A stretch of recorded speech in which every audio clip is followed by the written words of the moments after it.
Ikkisilik Xitoy pastelimizni tanishtiramiz. Buni rangi oppoq. Shunaqangi oppoqki, sutdan ham oppoq. Sut buni oldida qaymoq rang bo'lib qoladi. Bu juda ham oppoq. Shuni ochib ko'rsataman sizlarga.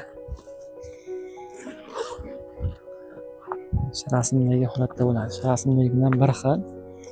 Xitoyda ishlab chiqarilgan. Kurjavalari mana bu holatda. Buni ochib ko'rsataman sizlarga. Bu pastelimizni prostinasi mana shu holatda oppoq. Hamma yog'i oppoq. Qirg'oqlari mana bunday holatda vara-vara bo'ladi. O'ng aylanasiga vara-vara bo'ladi. Razmeri juda ham katta. Mana bu rasmi.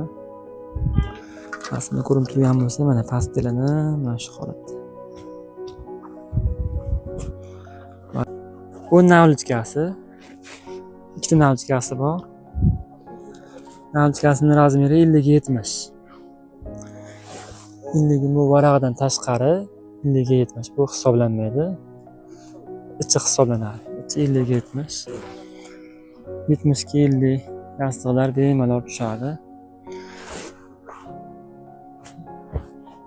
Zamoksiz bo'ladi, zamoksiz. Boshga botmaydi. Kurjavalari mana shu holatda.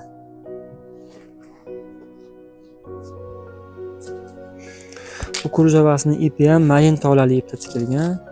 Yumshoq, qandaydir botmaydi. Mayin. Navlichkasining kurjavasi. Mana shu holatda. Mana bu pododiyalnik. Pododiyalnik ham pokrivalga o'xshaydi.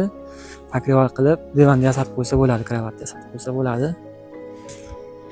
Hamma yog'i oppoq bu pastelimizni. Navlichka, prostina, pododiyalnik. Mana bu orqa tarafi.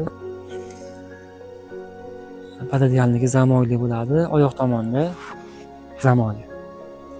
Naqshi mana shu 3 qarit joy, 3 qarit joyda mana shu kurjava bo'ladi. Qolgan joyi shunday oppoq materialni o'zi.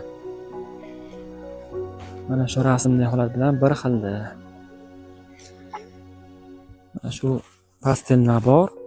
Bu rasmi. Rasmi bilan bir xil. To'g'rimi? Kommentariyga yozib olinglar. Mana rasmi ko'rishlaring mumkin. Bu pastellar bor. Bir xil bo'lsa, bir xil deb yozinglar. Yoki o'xshamagan bo'lsa, yo rasmga o'xshamas ekan deb yozib olinglar. Sizlar fikrlaring biz uchun muhim. Bu pastelimiz Xitoyda ishlab chiqarilgan.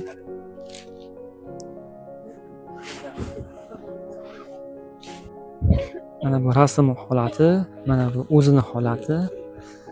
Narxi 385 ming so'm. Mana shu holatda bo'ladi. Kimga kerak bo'lsa, mana shu yozib qo'ygan raqamlarimizga bemalol aloqaga chiqib zakaz qilishlaring mumkin.